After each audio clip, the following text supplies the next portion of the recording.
You're listening to Leadership Powered by Common Sense with your host, Doug Thorpe. Here's Doug.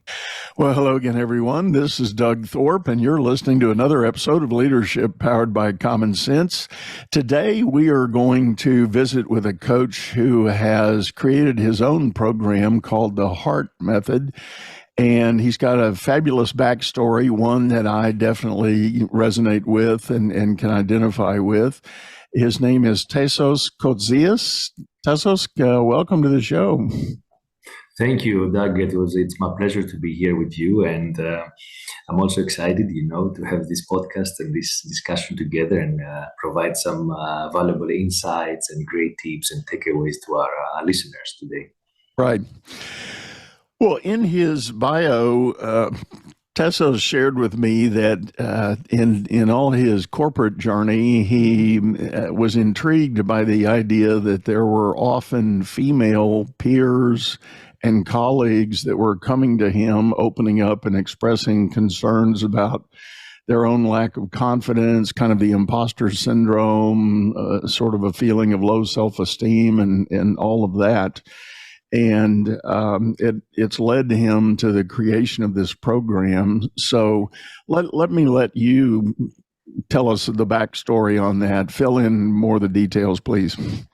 Yeah, thank you, Doug, for this opportunity. Yes, actually, for the last 25 years, more or less, I've been in the corporate world, in the executive world, with managing different kind of senior roles and senior responsibilities in Greece, where I'm coming from, but also in Europe and also Middle East now for the last 10 years almost. Right. So when I started, in this world, I was very excited. I was really into it. I was really, working very, very hard, long hours, evenings, nights, mornings, how it is, traveling and everything. And this was a quite stressful situation from time to time, because when you're excited, and want to achieve things, maybe stress is not that visible. You have this, underlying stress, which is a good stress and positive stress in a way.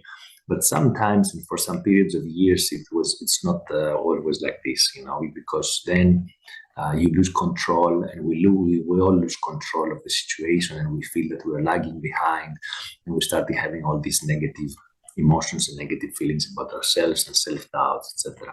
And I went through this couple of times throughout this career of mine for long periods. So similarly, I had the possibility and had the chance, to have this kind of beautiful discussions, with colleagues, especially women and female colleagues that they were coming to me out of interest to see maybe how I work things around and how I challenge myself and how I can surpass these kinds of situations. And back then, I didn't have any relationship with coaching. I didn't have any training.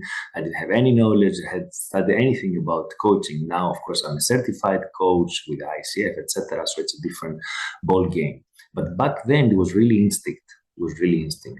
So colleagues would come to me, female colleagues would come to me and start asking me, "Oh, Tassos, I have this issue with my boss. I have this issue, with my career. How I can get balance in my life? How I can solve any." And create this balanced lifestyle between my career goals and objectives and my personal life or family requirements and family obligations with my kids, my husband, etc. So I was just listening to them, giving them my time. I was there present for them, and I was I was engaging in these kind of conversations purely because of my heart, as you said, right? So not with any intention, just, because I was enjoying this conversation, because this conversation would open up for me new chapters in my life and give me also the possibility, to self-reflect and challenge also myself in similar situations. And of course, slowly, by doing that, especially the last years being here in Qatar, I had the possibility, to switch to holistic coaching, get my training, get my certification, and now I'm here to serve my clients, to serve women, to serve professionals and executives, or women that they are entrepreneurs maybe, or business owners. They go through similar challenges, and they want to find this balance in their life and really take control of their lives. You know, it is a very interesting journey, and I certainly have a lot of coaching colleagues who have had similar pathways coming out of corporate or coming out of some sort of business enterprise to evolve into becoming a coach. And it, you know, often the motivations are different. You get to a place in life, you feel like you've achieved your own level of accomplishment and you want to give back. So you turn your eyes to helping others. And, you know, most of us that have done that, I myself included, we do it partly in a spirit of, gee, I hope I can help somebody else not suffer the things I suffered. You know, Exactly. give them a little warning, give them a little encouragement prior to an event happening. But I want to start with hanging on to one of the things you said in that lead up. You know, you talked about the stressors, and sometimes it's good stress, and other times it's bad stress. But often it's quiet stress. It's a building boil that you don't really realize is there, and sometimes it becomes evident. Maybe with a promotion, you get moved up the organization, and all of a sudden you've hit the ceiling, and everything you thought you could do well all of a sudden doesn't seem like it's so good anymore, and now you need to make some kind of change to be more effective in the new role. So what else do you think contributes to the building of that stress in a leader's life? Well, a lot of things contribute to this kind of stress. I would highlight stress with bold and big letters, right? Because it's a disease. Actually, it's a disease. We cannot control it, and if it's not the positive stress, the one that is really giving us the boost, the excitement to create things or to serve, or to serve, that, like in our profession right now as coaches, right? If you're not coming from a place where you want to serve, and honestly and authentically serve the other and create impact and create a value to the life of someone else, then you're stressed. Why? Because you're not aligned with your values. You're not aligned with your purpose in life. So for me, the number one factor for creating the stress in leaders is that most of the time, 90% of the times, they are not aligned with their true values and their true purpose of life. And this is, I think, where we need to start either our discussion today, or when we start a coaching, let's say, container, a coaching agreement, a coaching session with a client, or with a coachee, or with anyone, or even with a friend, with our wives, with our children, with everyone. It's starting from there. What are my values? And also going even before one step back, who am I? Right? And Right. who I think I am really, honestly, authentically, deep down inside. What is my true self? What's my authentic self? We also say that a lot of times, my authentic self, my true self, and all these, what I'm saying, we need to align, etc. But how do we do that? And how do we really, really, really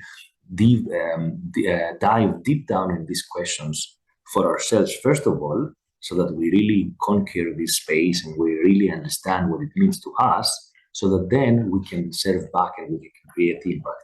So with the leaders is the same. If you have many leaders, from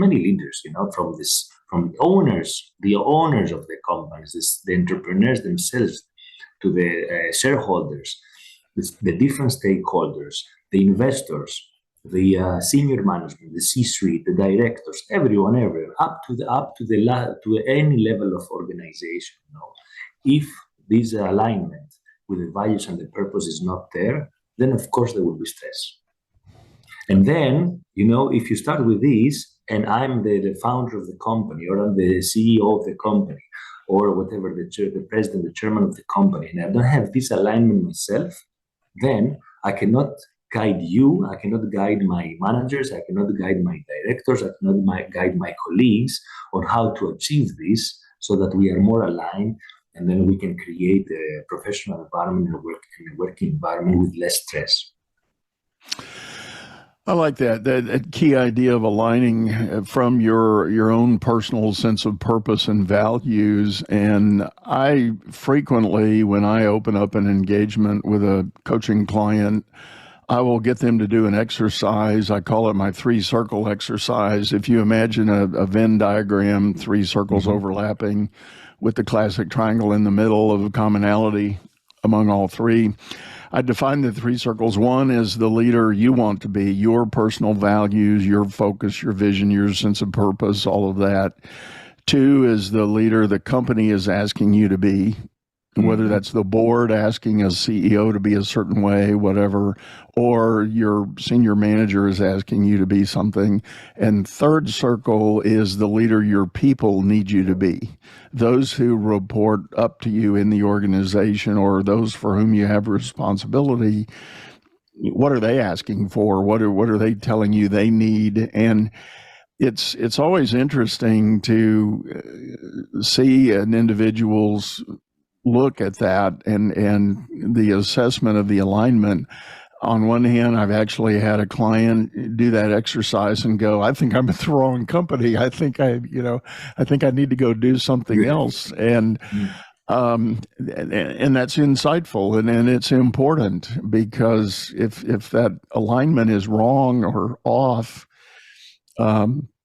there's going to be a lot of stress, a lot of frustration, a lot of incompatibility that's going to constantly be present.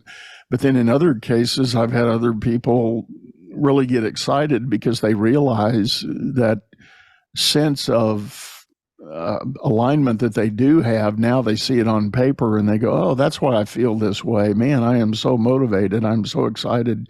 This is really a great fit. And I've got all these great opportunities, and so on and so on. And for everybody in between those 2 extremes, there's opportunity to do some work to say, yeah, I'm at the right company. I just may not be doing my job the way I need to be doing it. And for some, they haven't even thought about their own sense of defining the leader they want to be. They've just kind of gotten on the treadmill of they got picked, years ago to be a supervisor for the first time. And then from there, they got promoted to manager, and manager to director, director to VP, and so on and so on. Yeah. And it just became a journey, but they never really thought about what that meant and how they should be showing up. Yes, and if I may add something, a very good point here, Doug, it's what you said when we're in this treadmill, as you called it, right? Or as I say, the autopilot we're living, right? Most of our lives, in the end, or most of our days and hours and minutes on an everyday basis, when we're there, and then we get we always have this cheese, like the mice in the treadmill. They have the cheese and they go run after that, and they can never be able to catch it, because you may get this small fulfillment when you get a promotion, for example. So you get a small promotion, let's say, oh, I'm excited, I got promoted, I'm good, I can do that and all that. And then you get a second promotion, and then you go all the way up to the ladder. But then you realize at some point in your life that something is missing. And when something is missing, then this where this misalignment is coming ahead of us, in front of us. And then we really understand that, yes, okay, all these small joys, or those small moments of fulfillment, they were very, very short, but they were not giving us the overall joy or the overall happiness that we could have, or we should have, or the ones that we could ask for ourselves. It's exactly like when you buy something new. For example, you know how it is. You buy a new car and you're very excited, and you say, "Oh, I love my car. It's super powerful and this." And okay, and then after 2 months, 3 months, 6 months, you forget about how nice the car is, and then you're going for another car. Looking at something you're looking else, for the right? next model, and then you're looking for the next model. Right. Unless you say, this is the car of my life. This is how this car, or this asset, or this house, or this wife, this husband, this life, anything, because it expands all the different dimensions of our life. Right? It's the same for me. It's the same, more or less, feeling. It's the same for being in a relationship. Since I mentioned wife and husband, is the same being in a relationship. You wake up one morning after many years of wedding or marriage, and you look back and you say, okay, now what? Now what? Yeah. What is it the right person for me? Is not the right person for me? Should I have taken that? Should I have taken this? Should I have? Why do I have maybe this regret a few years ago, or when I met someone and I didn't make the move, or I was not bold enough, to take the move, or what? And you always have this kind of regrets in your head. So Yeah. it's similar. It's similar, I think, for all the emotions of life. Right. Well, let's turn the page. I did allude to the program that you've developed. You call it the HEART methodology for coaching, and I know that HEART is an acronym. So tell us the story of that. What are the elements there that you work with?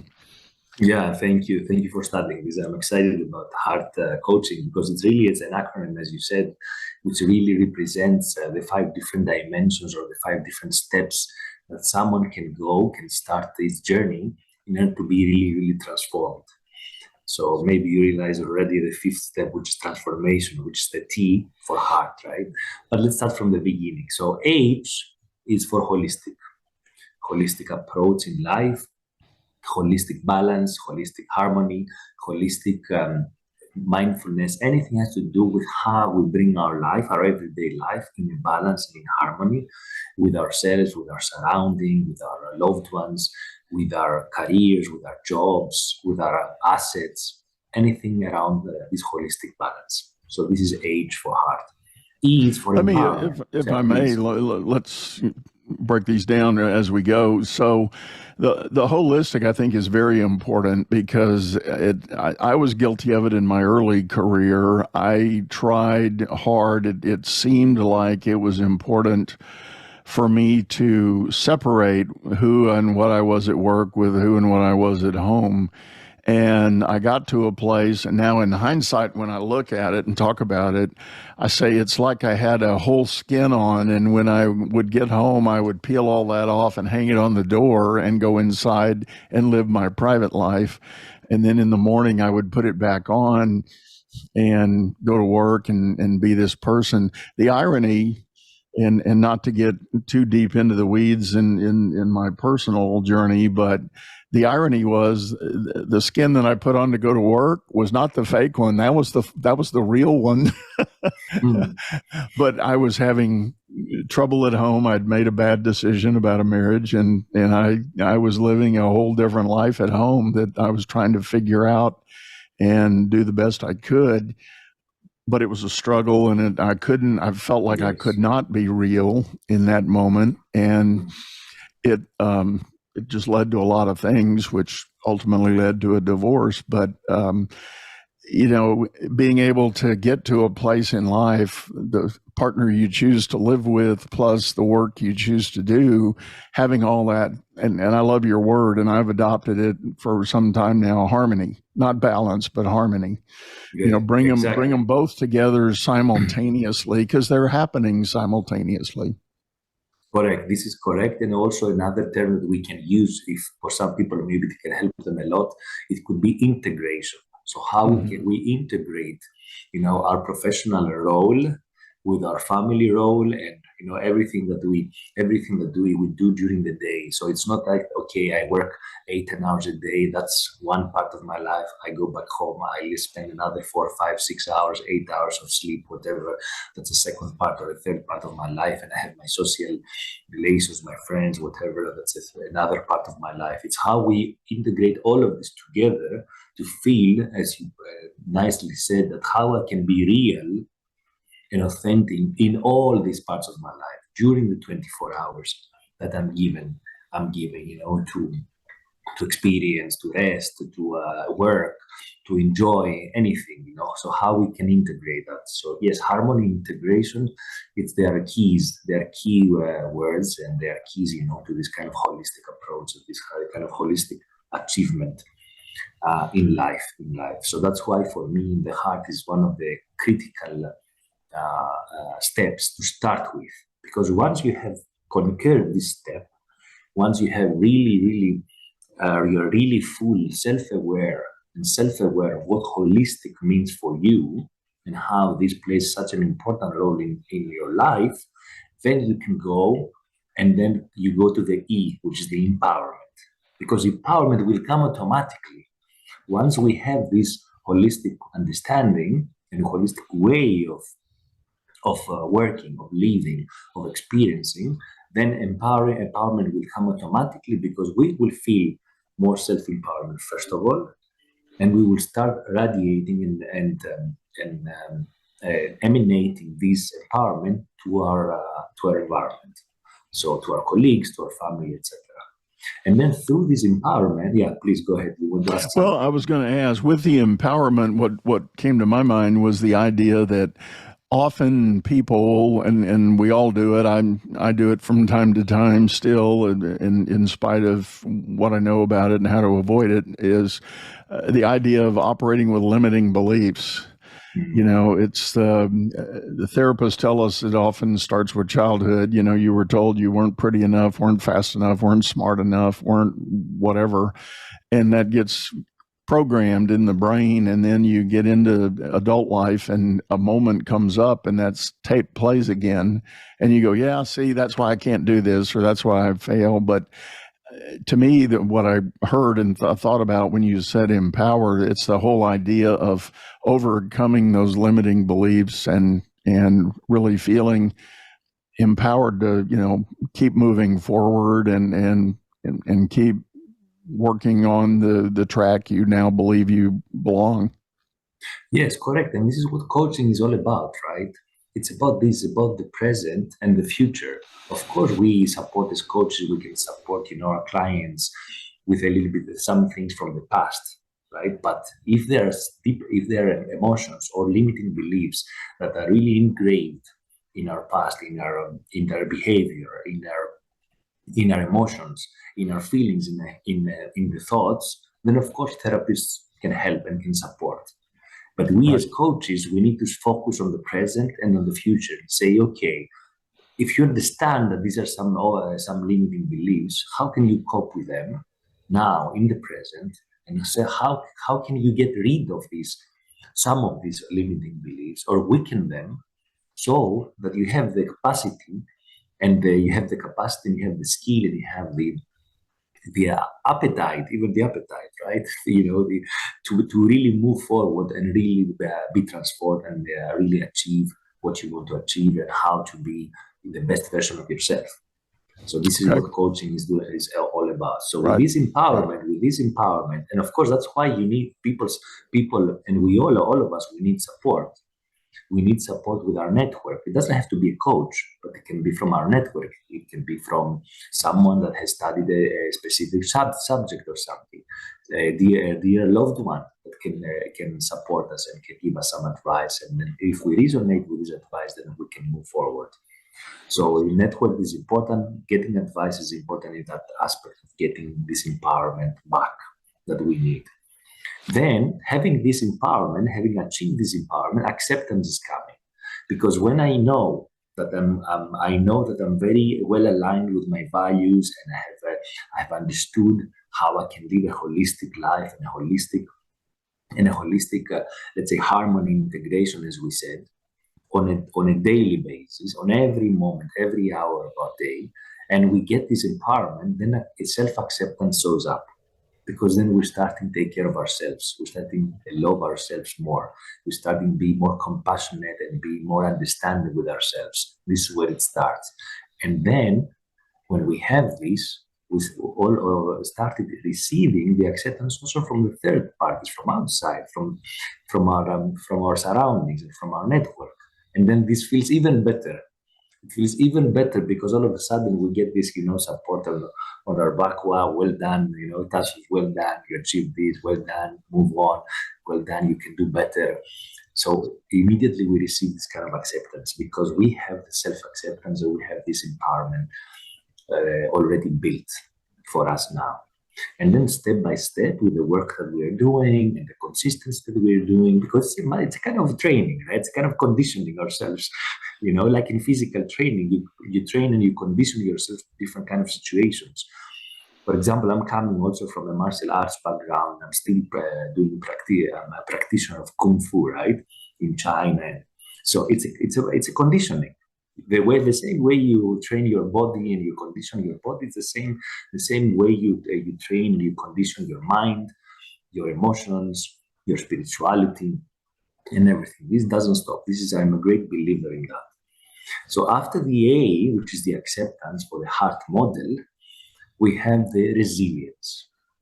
Because the more you train, in brackets, the more you exercise, the more you condition your minds, your thoughts, your reactions, your emotions, all these feelings, and you get the spiritual connection also that you need, then you can have really high level of resilience, so that you can overcome and can surpass anything that's thrown at you or in front of you. Anything. It can be any difficult challenges.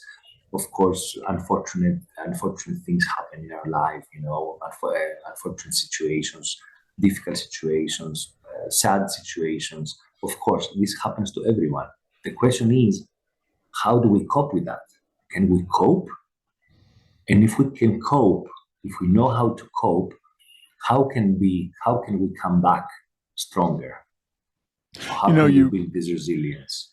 If I may jump in there, you raise a good point with the COVID pandemic and all the struggles people had figuring out the new way to work and all of that. The word and topic of resilience became a hot topic.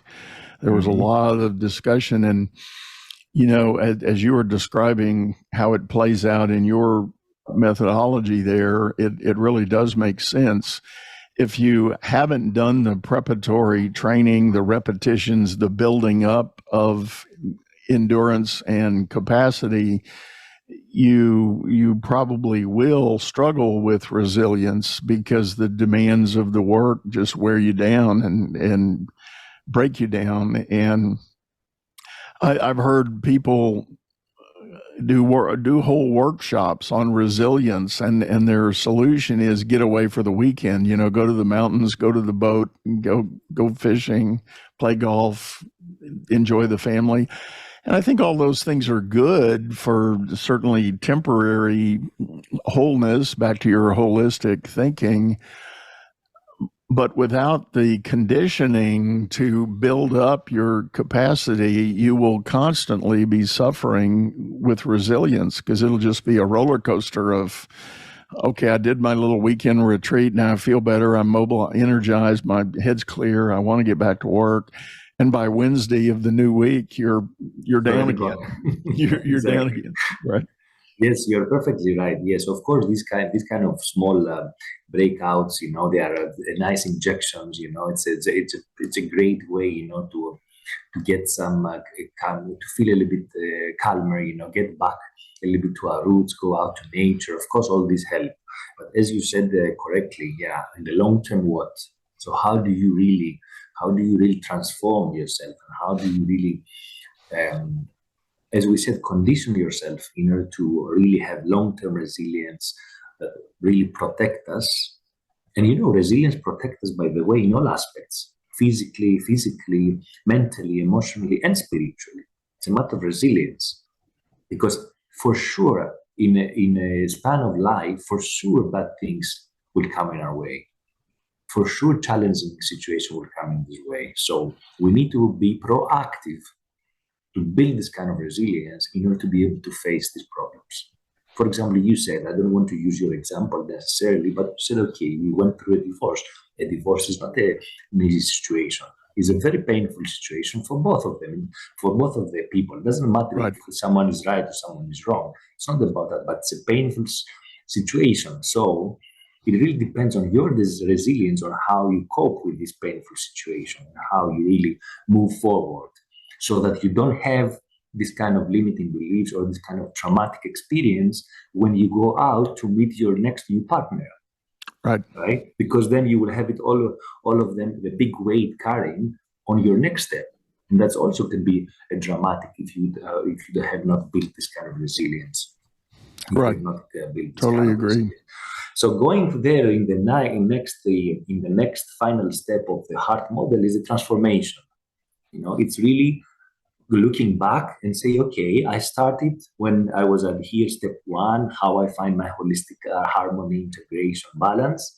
And now look where I am now. Now I'm a completely transformed person. I'm more empowered, I'm more accepted, I'm more resilient. So I'm transformed, basically. And then it really depends on the work that someone wants to do with himself or herself to really get a full transformation in the super best version of himself or herself, or wherever someone is happy to stop and say, okay, this is my limit, this is where it is, I'm very happy, I'm very grateful where it's here, and I go on like this with my life.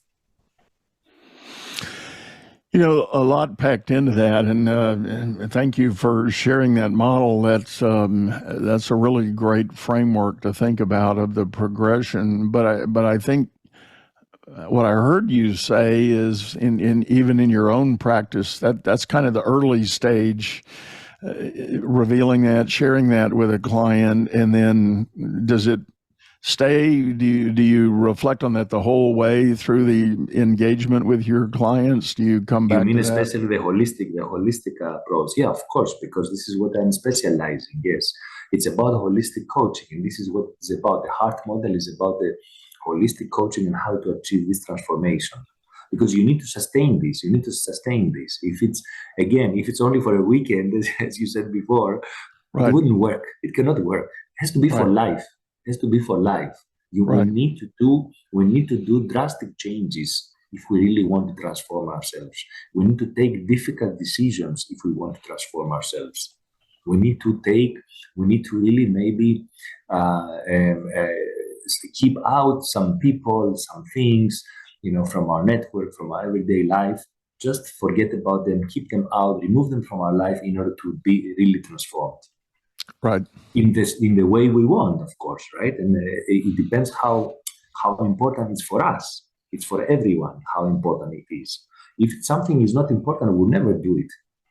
Even if you coach, we have the similar experience. If you have a client, a coachee, and the coach is with you for 2 months, 3 months, 6 months, 1 year, but deep down inside, they don't have the urge, they don't have the importance, they don't know why it's important for them to change something in their lives, or to achieve a goal, or to really achieve something big for them, or overcome a challenge that they may have. They will never do it. It will never happen. No way. Whatever you tell them, whatever I tell them, whatever the people around them tell them, it will never happen if we deep down ourselves, we don't have the let's say the urge and the understanding of what is important for us and why it's important for us. Right. Yeah, I agree with you, and I continually stay amazed at times when I begin work with clients. And again, I go back to my very fundamental model that our modern business world has a weird way of picking managers. We go out to a team and we look around and we identify the best performer on that team and we say, you're going to be the next supervisor. And that starts a journey for that person, and maybe they're successful, maybe they're not. But for even those that are so-called successful by perpetually getting promoted up the chain, they still have never really embraced the idea of who do I want to be as a leader. And yes, you can do a lot of schooling and get to be better managers from a technical standpoint.